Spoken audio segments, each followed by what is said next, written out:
की करेंगे, जहां पर पूर्व मंत्री हरिशंकर तिवारी का अंतिम संस्कार आज है। बड़हलगंज स्थित मुक्ति धाम में होगा अंतिम संस्कार। थोड़ी ही देर में धर्मशाला स्थित तिवारी हाता से निकलेगा पार्थिव शरीर। जगह जगह पर पार्थिव शरीर का स्थानीय लोग करेंगे अंतिम दर्शन। हरिशंकर तिवारी ने कल अपने आवास पर अंतिम सांस ली थी। लंबे समय से बीमार चल रहे थे हरिशंकर तिवारी। 90 साल की उम्र में हरिशंकर तिवारी ने आखिरी सांस ली है।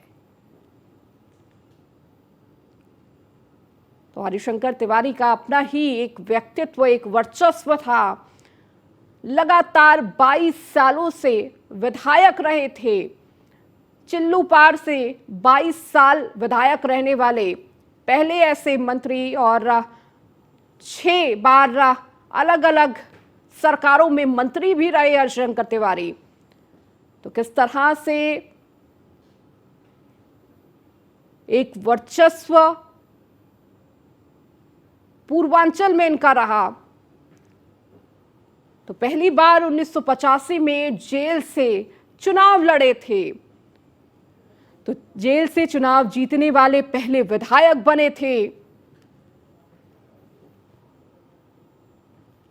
तो 5 बार अलग अलग सरकारों में मंत्री रहे, 6 बार विधायक रहे।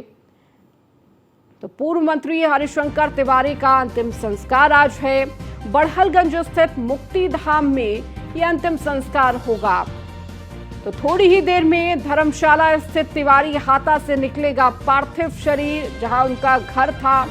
तो जगह जगह पर पार्थिव शरीर का स्थानीय लोग दर्शन करेंगे। हरिशंकर तिवारी ने कल अपने आवास पर ही अंतिम सांस ली थी। लंबे वक्त से बीमार चल रहे थे। 90 वर्ष की उनकी उम्र थी। तो 90 साल की उम्र में उन्होंने अंतिम सांस ली।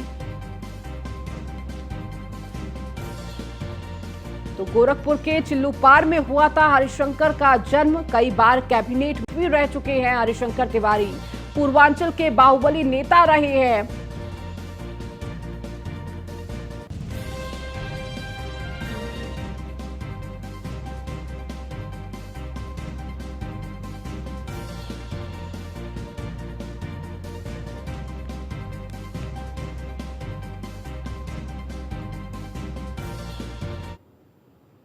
तो हरिशंकर तिवारी का एक अंतहीन सफर। गोरखपुर के चिल्लूपार में इनका जन्म हुआ। हरिशंकर का जन्म कई बार और कैबिनेट मंत्री रह चुके हरिशंकर तिवारी पूर्वांचल के बाहुबली नेता रहे हैं। हरिशंकर तिवारी 1985 में जेल में रहकर गोरखपुर की चिल्लूपार से लड़ा था चुनाव। तो हरिशंकर ने जेल में रहते हुए चुनाव लड़कर जीत दर्ज की थी। जेल से चुनाव जीतने वाले प्रदेश के वह पहले विधायक बने थे। हरिशंकर को यूपी के बड़े ब्राह्मण नेता के रूप में जाना जाता था। 1998 में कल्याण सिंह की सरकार में मंत्री बने हरिशंकर तिवारी। राम प्रकाश गुप्त और राजनाथ सिंह सरकार में भी मंत्री रहे।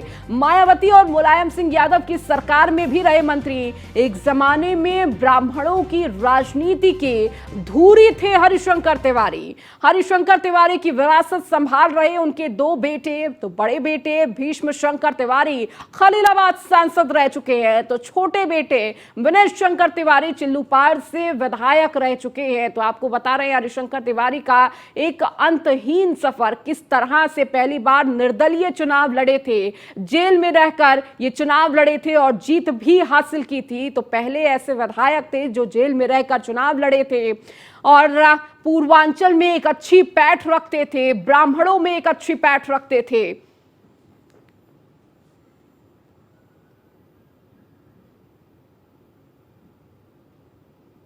एक समय था जब गोरखपुर शहर के बीचों बीच तिवारी हाता से प्रदेश की सियासत तय होती थी।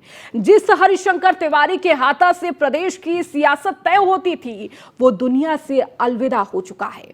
आपको एक रिपोर्ट दिखाते हैं।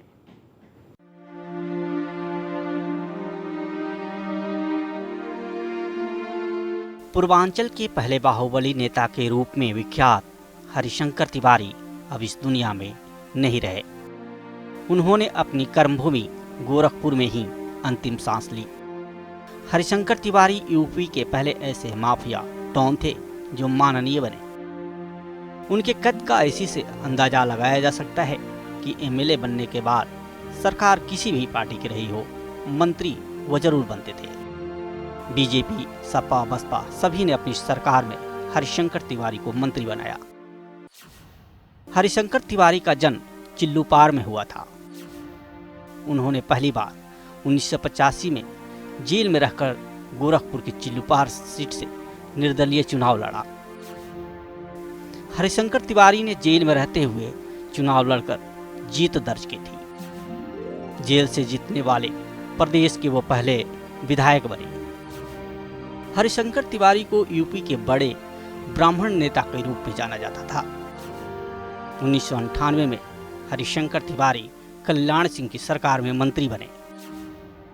हरिशंकर तिवारी राम प्रकाश गुप्त और राजनाथ सिंह की सरकार में भी मंत्री रहे। वो मायावती और मुलायम सिंह यादव की सरकार में भी मंत्री रहे। एक जमाने में हरिशंकर तिवारी ब्राह्मणों की राजनीति के धुरी थे।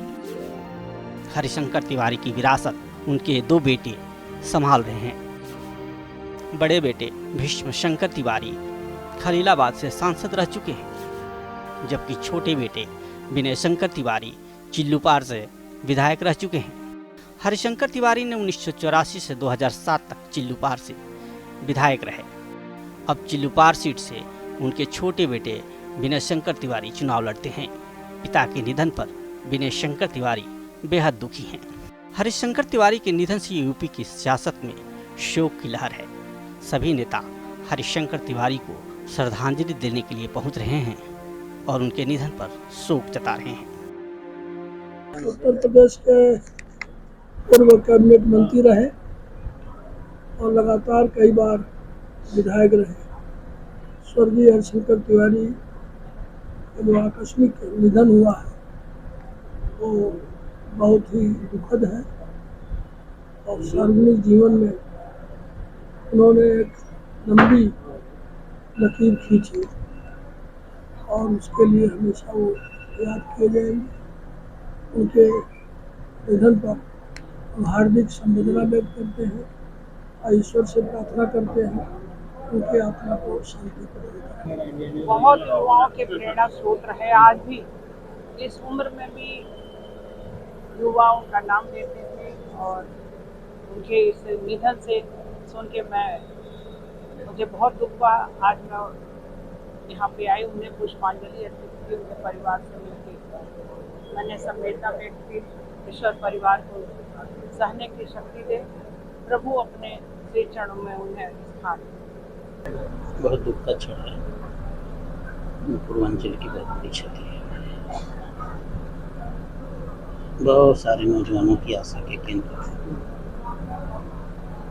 मेरा सौभाग्य रहा है कि लंबे समय तक मैंने उनके साथ विधानसभा में काम किया।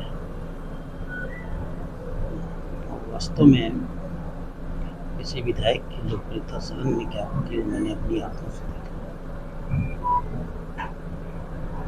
ईश्वर उनकी आत्मा को शांति दे। पंडित हरिशंकर तिवारी आज हम लोग के बीच में नहीं है। यह निश्चित रूप से एक युग का अंत हुआ है। ब्राह्मणों के सिरमौरे थे, एक अच्छे व्यक्तित्व के धनी थे और सब सारे समाज को एक साथ लेके चलने वाले व्यक्ति थे। आज उनके जाने से एक अपूर्णीय क्षति हुई है जिसे भरा नहीं जा सकता। हम सारे लोग मर्माहत हैं और अपनी विनम्र श्रद्धांजलि उन्हें अर्पित करते हैं। चुनावी लड़ाई में सबसे पहले 2007 में हरिशंकर तिवारी ने मात खाई थी। उन्हें विधानसभा चुनाव में राजेश त्रिपाठी ने हराया था। हरिशंकर तिवारी के विरोधी कहे जाने वाले राजेश त्रिपाठी ने भी उनके निधन पर शोक प्रकट किया है। वहीं 2012 में मिली चुनावी हार के बाद से हरिशंकर तिवारी ने अपनी राजनीतिक विरासत अपने बेटे दे दी। एक जमाना था जब हरिशंकर तिवारी की तूती बोलती थी। एक समय था जब गोरखपुर शहर के बीचों बीच तिवारी के हाथा से ही प्रदेश की सियासत तय होती थी। लेकिन परिवर्तन प्रकृति का नियम है। धीरे धीरे हरिशंकर तिवारी का रसूख सिमटते गया और आज वो भी दुनिया को अलविदा कह चुके हैं। गोरखपुर से हरेंद्र दुबे की रिपोर्ट।